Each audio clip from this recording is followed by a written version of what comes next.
स्वागत है आपको अपने YouTube channel Eklavya study point पे। बच्चे, आज की इस वीडियो में हम बात करने वाले हैं, जैसे कि बहुत सारे कमेंट आ रहे थे कि क्लास 12 पॉलिटिकल साइंस का सिलेबस जो है वो चेंज हुआ है, उसमें कुछ बदलाव आए हैं। आप उस पर वीडियो बनाइए, क्या चेंजेस हैं, उससे क्या फर्क पड़ेगा, कौन सी बुक पढ़नी है, कौन सी बुक नहीं पढ़नी है। मतलब कई सारे क्वेश्चन आपके दिमाग में थे, उसको लेकर हम आए हैं। तो देखिए, मैंने आपके सामने ओपन कर रखी है सीबीएसई की वेबसाइट, और अब मैं आपको स्टेप बाय स्टेप चलेंगे हम बिल्कुल, और आपको बताएंगे कहाँ से आपको सिलेबस डाउनलोड करना है नया, और किस तरीके से चेंजेस आए हुए हैं कैसे। तो मैंने सिलेबस की वेबसाइट पे क्लिक कर दिया है।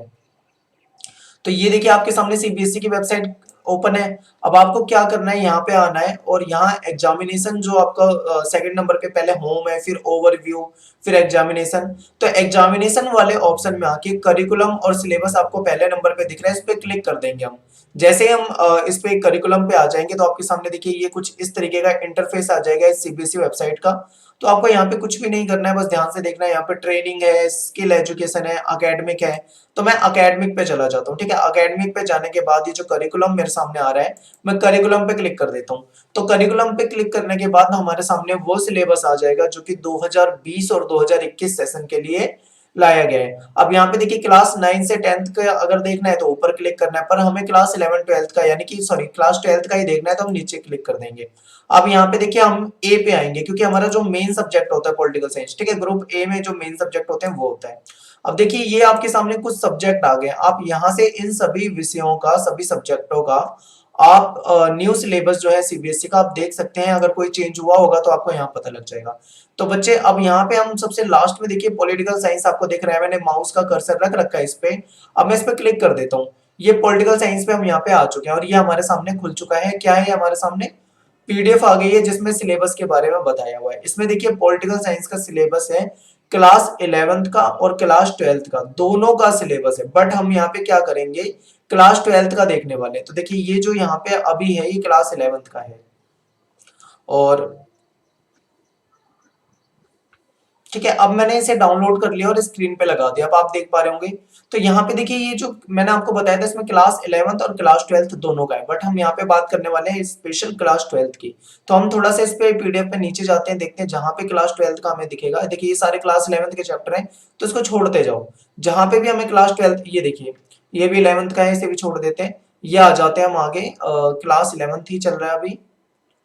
आपको बिल्कुल सिस्टम से दिखा रहा हूं मैं आपको सही तरीके से।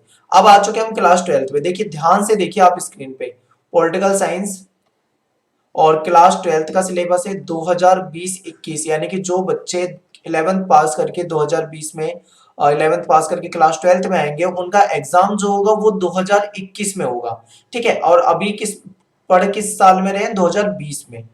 तो ये आपका जो सिलेबस होगा कुछ इस तरीके से होगा। तो यहाँ पे अब हमको क्या करना है, आपको शायद सिलेबस नहीं पता होगा, क्योंकि आप 11 से 12th में आए हो, पर हम पिछले 8 10 साल 12 साल से पढ़ा रहे हैं, तो हमें सिलेबस लगभग सारी चीजें पता थी। तो मैं आपको अंतर बता पाऊंगा कि क्या उसमें डिफरेंस है। तो देखिए, दो बुक आपकी पहले भी थी, दो बुक आपकी अभी भी है। ये वर्ल्ड पॉलिटिक्स की बुक है, और दूसरी वाली जो है वो इंडिया वाली बुक है, यानी इंडियन पॉलिटिक्स के बारे में बताया हुआ है।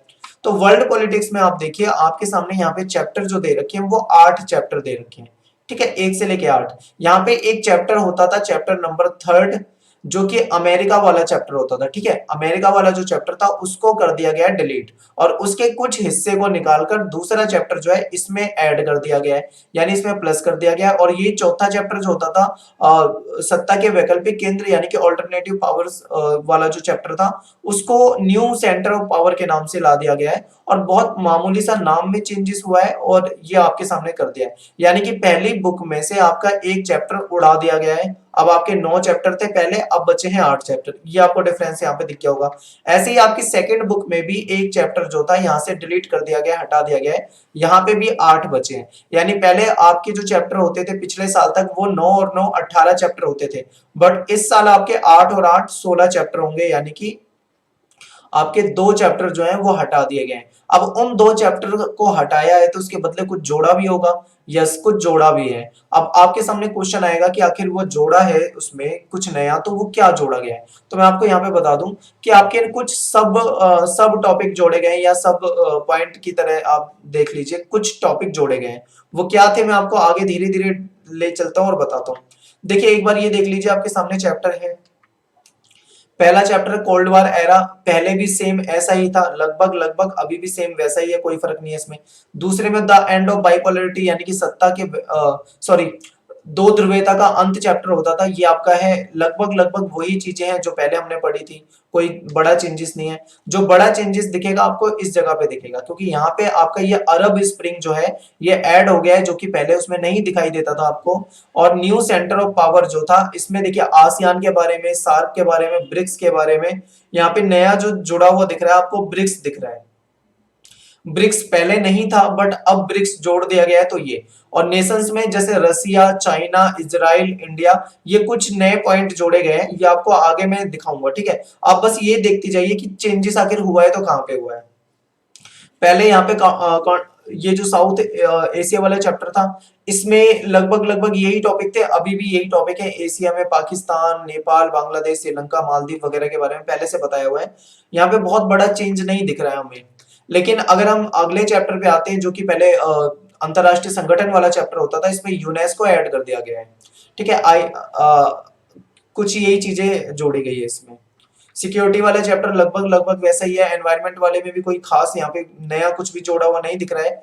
और लास्ट चैप्टर में भी, ग्लोबलाइजेशन में भी कुछ भी नहीं चेंजेस यहाँ पे दिख रहे हैं। बट यहाँ पे जो चेंजेस हैं वो एक ही चैप्टर में हमको दिखा है मेन। अब ये आप सेकंड बुक में आ जाओ, यहाँ पे भी आपकी मामूली से ही चेंज है। मैं आपको सीधा ले चलता हूँ आपको। अब यहाँ पे एक चीज आपको ध्यान रखनी है कि आपको पढ़ना कहाँ से है। तो यहाँ पे इन्होंने बता रखा है कि आप जो एनसीईआरटी की बुक है आप उसे पढ़ सकते हैं, या फिर एडिशनल जो स्टडी मटेरियल जो अपलोड किया जाता है आप उसे पढ़ सकते हैं। यहाँ पे देखिए, अब आते हैं हम टॉपिक पे। यहाँ आपको बता रखा है कि कौन से टॉपिक कैसे जोड़े हुए हैं। इसको अभी आपको नहीं देखना है, इसे आपको समझना भी नहीं है। सीधा मैं नए टॉपिक पे जहाँ पे क्या क्या नया जोड़ा हुआ है वो मैं आपको दिखाऊंगा। देखिए 20 नंबर का आपका इंटरनल होता है, 80 नंबर का पेपर होता है, वो वैसा ही है। अब आ गए हम यहाँ पे टॉपिक पे। ये देखिए, ये 11th का है, सॉरी 12th पे आ जाते हैं। यस, ये 12th का आ गया। यहाँ पे आपके जो नए टॉपिक ऐड हुए हैं ना, वो यहाँ पे दे रखे हैं। पहला चैप्टर है कोल्ड वॉर एरा, ठीक है। ये सारे टॉपिक जो इसमें होते थे हम पढ़ते थे। अब यहाँ पे कुछ नया क्या जोड़ा गया होगा आप ये देख सकते हैं। नेम जो आंदोलन वगैरह, यहाँ पे भी कुछ खास नहीं है। तीसरे चैप्टर में ही आपको चेंजेस दिखने को मिलेंगे।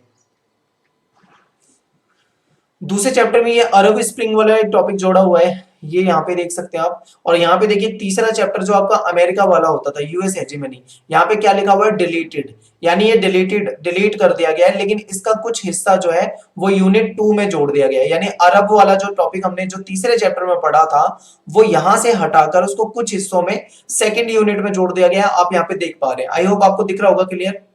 अब यहाँ पे आते हैं हम चौथे चैप्टर पे। ये ऑल्टरनेटिव सेंटर ऑफ पावर, पहले इसका नाम होता था बट इसका अब नाम जो है वो है न्यू सेंटर ऑफ पावर। देखिए चैप्टरों के नाम जो चेंज हुए वो यहाँ पर है। पहले ये नाम था, अब इसका ये नाम है। अगर कोई मामूली सा चेंज हुआ है किसी किसी जगह पे तो। अब देखिए यहाँ पे क्या नया जोड़ा गया है। जो यूरोपीय यूनियन था, यूरोपीय संघ था, पहले से था। आसियान भी था, सार्क भी था, लेकिन ब्रिक्स नहीं था, तो ब्रिक्स जोड़ दिया गया है। रसिया, चाइना, इजराइल, इंडिया, इनके बारे में कुछ पॉइंट जो है वो जोड़े गए हैं। और इसके बाद देखिए यहाँ पे आपका अगला चैप्टर जो है, यहाँ पे लगभग लगभग वही दिख रहा है मुझे, कोई बहुत बड़ा चेंज नहीं दिखा है यहाँ पे। तो जहाँ पे चेंज नहीं है वहां पे मैं आपको कुछ भी नहीं बता रहा, लगभग लगभग वैसा ही है। अब देखिए ये छठा इंटरनेशनल ऑर्गेनाइजेशन नाम से चैप्टर था, बट अब इसका नया नाम क्या हो गया, united nation and its organisation. और यहाँ पे क्या आपको देखना है कि यूनेस्को जोड़ दिया गया है, कुछ एजेंसी वगैरह यहाँ पे जोड़ दी गई है, और वो आपको बताया जा रहा है। और ये सिक्योरिटी वाले चैप्टर में लगभग वही है, और एनवायरमेंट चैप्टर में भी लगभग वही दिख रहा है, कोई खास यहाँ पे चेंज नहीं है। और ग्लोबलाइजेशन में भी कुछ चेंज नहीं है। यहाँ पे देखिए जो दूसरा चैप्टर होता था, ये जो आपकी इंडिया वाली बुक है, इसमें जो एक पार्टी का प्रभुत्व वाला चैप्टर आपका था, वो वाला चैप्टर यहाँ पे हटाया गया है। देखिए ये दूसरा चैप्टर जो था ये हटा दिया गया आपका, era of one party dominate, यानी एक पार्टी के प्रभुत्व का दौर जो था, इसको मर्ज कर दिया गया यूनिट 5 में। यानी यहाँ की जो मेन मेन पॉइंट थे उसको कम करके कहाँ पे पहुंचा दिए गए, आपकी यूनिट 5 में जोड़ दिया गया है। ये चेंजेस यहाँ पे है, ठीक है। वहां से आपके नए सिलेबस से गायब मिलेगा। तीसरे चैप्टर पे आते हैं। यहाँ पे जो नया जोड़ा हुआ है वो नीति आयोग जोड़ा हुआ है, जो कि पिछले आपकी बुक में नहीं था, प्लानिंग कमीशन ही चल रहा था। चौथे चैप्टर पे आते हैं, फॉरेन पॉलिसी वगैरह, इसमें तो लगभग वही दिख रहा है, कुछ नए पॉइंट जुड़ सकते हैं। इजराइल वगैरह, जैसे इजराइल जुड़ गया है और इनके साथ रिलेशन वगैरह जुड़ गए हैं, ये यहाँ पे दिखाया जा रहा है। एक बार अगले चैप्टर पे आओ, पांचवें देखो, challenges of the Congress system. इसका नाम जो हो गया वो हो गया party and party system India, यानी कि भारत में दल और दलीय व्यवस्था भारत के अंदर। यहाँ पे मतलब कई सारी पार्टियों का जो था वो बताया हुआ है।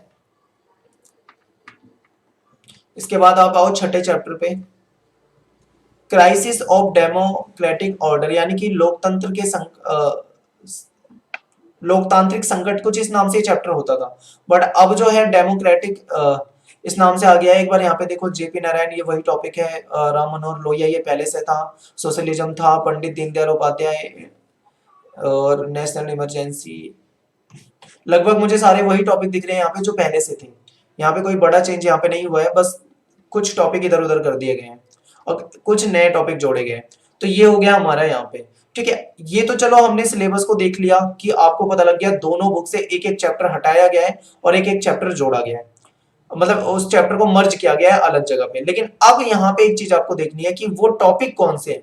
मेन टॉपिक भी आपको बता रखे हैं यहाँ पे कि कौन से टॉपिक जो है वो हटा के जोड़ दिए गए हैं। 12th क्लास में आ जाओ, ये आपके पास 12th क्लास का है। देखिए, यूनिट जो सेकंड है उसमें अरब स्प्रिंग जोड़ दिया गया है और उसके बारे में थोड़ा सा यहाँ पे जिक्र कर रखा है, आप इसमें पढ़ सकते हैं, यहाँ पे देख सकते हैं। यहाँ पे मैं आपको पढ़ाऊंगा नहीं, टेंशन ना लो। जब नया आपका जो पूरा पैटर्न आ गया है, मैं आपको नए पैटर्न के अकॉर्डिंग जो न्यू टॉपिक है वो टॉपिक आपको करा दूंगा। वहां पे आप बिल्कुल भी ना घबराएं, यहाँ पे थोड़ा थोड़ा आपको समझ लेना है खाली चेंजेस। जो तीसरा चैप्टर था, जो पहले अमेरिका वाला होता था, वो हट गया, वहां पे सेंट्रल पावर वाला चैप्टर आ गया है और इसमें जो नई चीज जोड़ी गई है वो ब्रिक्स जोड़ी गई है। तो ब्रिक्स जो है एक संगठन है, ब्रिक्स के बारे में यहाँ पे आपको बता रखा है थोड़ा सा, यहाँ पे आप यहाँ देख सकते हैं। और बाकी ये टॉपिक आपको नए तरीके से करा दूंगा मैं। फिर इसमें रसिया जोड़ रखा है, कुछ नए देश है उसके बारे में बताया हुआ है। इंडिया, इजराइल, पहले इजराइल वगैरह के बारे में नहीं था उसमें चैप्टर में, अगर आपने पिछले साल का सिलेबस देखा हो तो। यूनेस्को वगैरह जो है इसमें आपके अंतरराष्ट्रीय संगठन वाले में जोड़ा है। यूनिसेफ के बारे में कुछ और बता दिया गया। ILO हो गया। और ये जो 6 है आपका जो चैप्टर, पहले ये 7वां चैप्टर होता था सुरक्षा वाला, अब ये 6ठा चैप्टर हो चुका है। इसमें कोई बहुत बड़ा चेंज नहीं है, मामूली से ही बदलाव है। और यहाँ पे आपका ये पहली बुक आपकी खत्म हो चुकी है, अब दूसरी बुक आ गई है, ठीक है। तो इस तरीके से हम यहाँ पे कह सकते हैं कि आपके जो सिलेबस में कुछ चैप्टर चेंज हुए हैं और कुछ टॉपिक में हल्का फुल्का चेंज हुआ है। अब यहाँ पे एक बड़ा कंफ्यूजन बच्चों के सामने होगा कि हमारे पास बुक तो है वो पिछले साल की है और अब इस साल जो चेंज हो गया है, तो क्या पिछले साल की बुक पढ़नी चाहिए या नहीं, पिछले साल की वीडियो देखनी चाहिए या नहीं। तो मैं आपको बता दूं भाई कि लगभग लगभग आपके अगर 9 चैप्टर थे तो उसमें से माइनस कर दिया गया है एक चैप्टर, 8 चैप्टर आपके बचे हुए हैं। और आपको बता दूं 8 चैप्टर के अंदर के जो टॉपिक है, मैंने बहुत अच्छे से देखा है वीडियो बनाने से पहले, सारे टॉपिक मैंने पढ़ लिए हैं, सेम टॉपिक है जो कि पिछले साल थे, ठीक है। तो आप अगर पिछले साल की बुक पढ़ रहे हैं तो आपको उससे कोई नुकसान नहीं होगा, बल्कि आपको उससे फायदे ही होने हैं, क्योंकि आप बहुत सारी चीजें सीख जाओगे और वो आपके सिलेबस में है। बट एक चीज ऐसी है, जो कुछ ऐसे टॉपिक जुड़े हुए हैं जो न्यू टॉपिक है, वो टॉपिक आपको पिछले साल वाली एनसीईआरटी की बुक में अवेलेबल नहीं होंगे, उनके बारे में आपको जानकारी नहीं मिल पाएगी क्योंकि वो न्यू टॉपिक है। तो बहुत कम टॉपिक है, आप उसकी टेंशन ना लें, मैंने वो सारे टॉपिक की लिस्ट बना ली है। उन सभी टॉपिक को मैं आपको एक नए तरीके से बनाकर वीडियोस में आपको बिल्कुल सेपरेट वीडियो बनाऊंगा टॉपिक पे, जिससे कि आपको क्या हो जाएगा, सारी मतलब जो दिक्कतें हैं वो दूर हो जाएंगी, आपको बिल्कुल भी नहीं लगेगा। तो यहाँ पे मैं आपको एक अच्छी सी एडवाइस देना चाहूंगा कि लास्ट ईयर के आप वीडियोस वगैरह जरूर देखिए, क्योंकि आपके पास टाइम है। लास्ट ईयर की आपके पास बुक पड़ी है एनसीईआरटी, तो आप उसे जरूर पढ़ें, क्योंकि कुछ भी बड़ा मेजर चेंजेस वहां पे आपको नहीं दिखेगा। केवल न्यू टॉपिक, जो छोटे मोटे टॉपिक है, वो आपको अलग से करा दिए जाएंगे, बट आपकी नॉलेज तो वहीं से बढ़नी है, क्योंकि और जब तक, क्योंकि मार्केट में नई बुक नहीं आती ना जब तक आपके पास, तब तक आपको कहीं ना कहीं से पढ़ना है। और कहीं ना कहीं से पढ़ने का मतलब यह है कि आप अपना समय बर्बाद ना करें। अगर आप ये सोच रहे हैं मैं नई बुक आएगी तभी पढ़ूंगा, या फिर मैं मतलब नए चेंजेस आएंगे मैं तभी कर पाऊंगा, ऐसा मतलब कुछ सोच रहे हो तो आप अपने समय को बर्बाद कर रहे हो, केवल और केवल समय को बर्बाद करने से, अगर आप चाहते हो समय बर्बाद ना हो तो आप पढ़ते रहो। जो बहुत मामूली से चेंजेस है वो आपको बता दिए गए हैं, आप ये पीडीएफ डाउनलोड भी कर सकते हो। मैं आपको इसका लिंक भी दे दूंगा, टेलीग्राम ग्रुप के अंदर ये शेयर कर दूंगा। अगर आप हमारे टेलीग्राम ग्रुप में हैं तो यहाँ पे मैं न्यू सिलेबस जो है आपको ये पीडीएफ शेयर कर दूंगा, आप वहां से डाउनलोड करके देख सकते हो। हालांकि ये सभी बच्चों के पास होगी, मुझे लगता नहीं है कि ये किसी के पास ना हो या किसी को ना पता हो, शायद आपके स्कूल वगैरह में बता दिया होगा पहले से ही, तो ये पूरा वही बता रखा है। बस खत्म हो गया। तो आई होप आपको समझ में आया होगा। तो आप अपनी तैयारी करते रहें, ऑल द बेस्ट सभी को। और जो न्यू टॉपिक है वो आपको करा दिए जाएंगे आने वाले कुछ मंथ्स में, बिल्कुल भी ना घबराएं। मिलते हैं नेक्स्ट वीडियो में। Thanks for watching. जय हिंद, जय भारत।